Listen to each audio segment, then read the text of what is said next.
Le matin, il revint dans le temple et tout le monde s'approcha de lui. Il s'assit et se mit à les enseigner. Alors les spécialistes de la loi, les pharisiens, amenèrent une femme surprise en train de commettre un adultère. Ils les placèrent au milieu de la foule. Et ils dirent à Jésus, « Maître, cette femme a été surprise en flagrant délit d'adultère.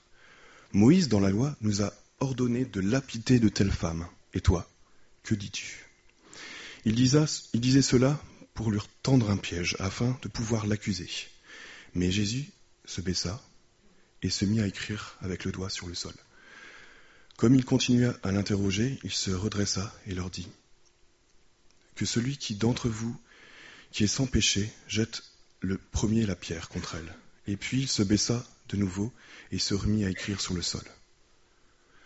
Quand ils entendirent cela, accusés par leur conscience, ils se retirèrent un à un et commencèrent par les plus âgés jusqu'au dernier. Jésus resta seul avec la femme qui était au milieu. Alors il se redressa, ne voyant plus qu'elle.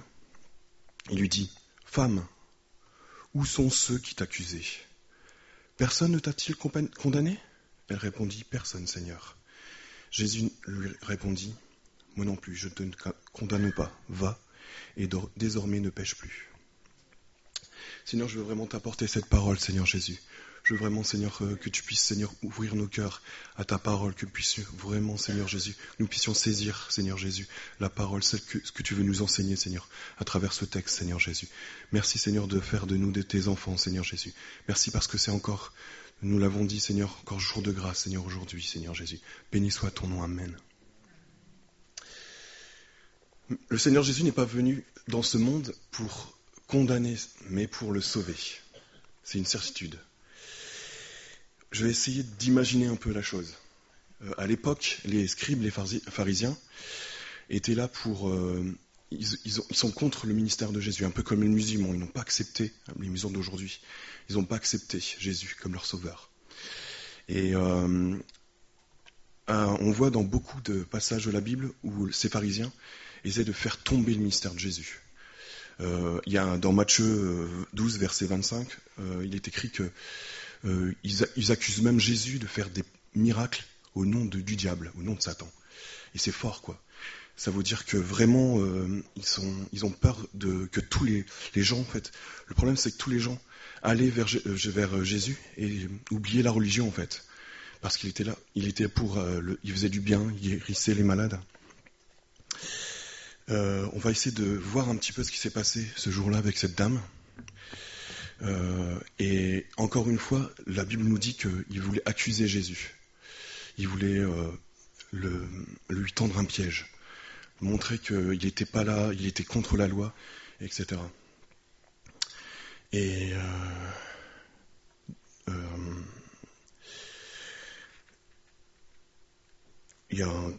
en fait, ce qui s'est passé, c'est qu'il y a un grand prêtre, quelqu'un qui parlait bien, qui s'est dit comment on va pouvoir lui tendre un piège. Et quelqu'un lui a dit, nous, on a une femme qui vient d'être en flagrant délit d'adultère. Il va falloir qu'on la traîne, qu'on vienne ici et qu'on accuse Jésus. S'il la condamne, il est comme nous. S'il lui jette la pierre, il est comme nous. Et on a gagné. Mais s'il la condamne pas, il est contre la loi. Ça veut dire qu'il n'accepte pas la loi. Mais et cette fois-ci, ils se disent cette fois-ci on le tient, c'est bon, on va faire tomber son ministère. Maître, nous savons que tu nous dis toujours la vérité et que tu es un grand docteur de la loi. Alors on voudrait te poser une question. Viens ici toi, viens, allez, assieds-toi là, au milieu de cette pièce, allez, au milieu de cette place. Cette femme que tu vois là a été surprise en flagrant délit d'adultère. On ne peut pas dire que c'est pas vrai, on vient de la voir. Dans la loi de Moïse, Moïse dit qu'il faut la lapider, la tuer. Mais tout à coup, Jésus ne parle pas. Il se penche par terre, il écrit, par terre. Imaginons qu'il écrit peut-être le nom d'une prostituée, où ces hommes ont été, ou peut-être une boîte de nuit de l'époque, on ne sait pas. Mais il écrit par terre. Il ne sait pas quoi dire, il ne sait plus quoi dire. tiens. Mais tout de suite, Maître, nous voudrions savoir ce que tu en penses. Mais tout à coup, Jésus se lève et dit ce que vous connaissez tous, que celui qui n'a jamais péché lui jette la première pierre. Alors ils ont commencé à partir, du plus vieux au plus jeune. Ils sont partis, et il n'y a que la femme qui est restée. Et Jésus ne l'a pas condamnée. Pourquoi il ne l'a pas condamnée? C'est compliqué, hein? Était-il contre la loi? C'est compliqué? Non, en fait, c'est simple, c'est très simple. Jésus ne l'a pas condamnée parce qu'il allait mourir pour lui. Il allait mourir, il allait donner sa vie pour cette femme. Il allait prendre sa place à la croix pour ses péchés. Jésus n'est pas venu pour abolir la loi, mais il est venu pour l'accomplir. Tout ce que tout ce que Dieu demandait aux hommes, Jésus l'a fait. Il est le seul homme qui n'a jamais péché. Il est né d'une vierge. Il est le seul homme qui a toujours plu à Dieu. Il est le seul homme qui ne peut pas être condamné. Et sa justice, il nous la donne si nous l'acceptons. C'est pour ça tout à l'heure on a chanté torrent d'amour et de grâce. Couverts par sa justice, nous pouvons être couverts par la justice de Jésus si nous l'acceptons. On est pur, et il est pur, il a payé à notre place. Il a pris notre péché, c'est ce que je disais. Alors on ne peut pas s'enorgueillir et dire moi je suis sans péché, je suis sans péché, je suis un homme bien, j'ai jamais volé, j'ai jamais tué, j'ai jamais battu ma femme, ni mes enfants, je parle bien à tout le monde. Non. Parce que quand tu te retrouveras devant ton Dieu, il te montrera tous tes péchés. Accepte Jésus dans ton cœur. Tu peux pas par exemple, si par exemple tu as la rancœur vers quelqu'un, tu haïs quelqu'un, tu n'arrives pas à pardonner, le Seigneur ne peut pas te pardonner non plus. Si tu as dit, celui-là je ne lui pardonnerai jamais je lui pardonnerai, eh bien le Seigneur ne peut pas te pardonner non plus. Il faut que tu lâches ça. Si tu acceptes de garder ta rancune et ta haine pour cette personne, si cette personne fait le mal aussi, continue à te faire mal, elle continuera à te faire mal dans ton cœur. Il faut que tu acceptes de lâcher ce péché, parce que c'est un péché. Ne pas pardonner, c'est un péché. Il faut que tu acceptes de tout donner à la croix. J'avais une petite histoire à vous raconter. C'est l'histoire de Da Pozzo. Da Pozzo, c'est un chrétien qui, en 1945, enfin, pendant la Seconde Guerre mondiale, a été emmené, peut-être que vous connaissez l'histoire, a été emmené dans les camps de concentration. Et c'est des conditions de vie très dures. Ils n'ont pas à manger, ou ils mangent du pain pourri, de l'eau. Il faut trouver l'eau, etc. Et c'est très dur. C'est une condition très, très, très, très dure. Et il y a même un moment, le chef de camp, avec un fusil, a cassé le bras de Da Pozzo. Et un jour, le chef de camp l'invite chez lui, dans ses quartiers. Et là, dans ces quartiers, là où habitait le chef de camp, une table avec un verre, 2 couverts. Et il se dit, c'est génial, il m'invite à manger. Et pas du tout, en fait. Le chef de camp se gave des gâteaux. Dis Da Pozzo, tu vois Da Pozzo, tous ces gâteaux, c'est ta fille et ta femme qui te les envoie, et c'est moi qui les mange. Ça a fait mal au cœur de Da Pozzo. Mais le Seigneur, rempli du Saint-Esprit, il a dit, vous savez, chef de camp, je vais encore prier plus pour vous. Je vais encore plus louer le Seigneur et qu'il puisse toucher votre cœur, parce que vous devrez vraiment être malheureux pour agir comme ça. Et s'il vous plaît, est-ce que je peux retourner dans mes baraquements? Raoutz, va-t'en d'ici, hors de ma vue. La guerre se finit, la libération se fait, les camps sont libérés au fur et à mesure, et le chef de camp a échappé à la justice des hommes. Et lui, Da Pozzo, était toujours évangéliste, il parcourait les régions d'Allemagne pour évangéliser, et il a retrouvé la trace de ce chef de camp. Il a sonné à la porte, une jeune dame a ouvert. Oui, c'est pourquoi? C'est de la part de qui? Je voudrais voir le chef de camp, c'est le matricule untel. Et ça y est, ils se disent, la justice des hommes nous a rattrapés. Et de loin, on entend Le chef de pan. Alors, tu veux te venger, Sdabozo, c'est ça, t'es venu pour te venger. Oui, c'est ça. Les gâteaux que vous aimez tant, je vous en ai ramené. Vous, si vous voulez nous faire un petit café, on va discuter ensemble. Et avec le pasteur, son pasteur, il est venu discuter avec le chef de camp. Et au fur et à mesure des visites, le chef de camp a donné sa vie à Dieu.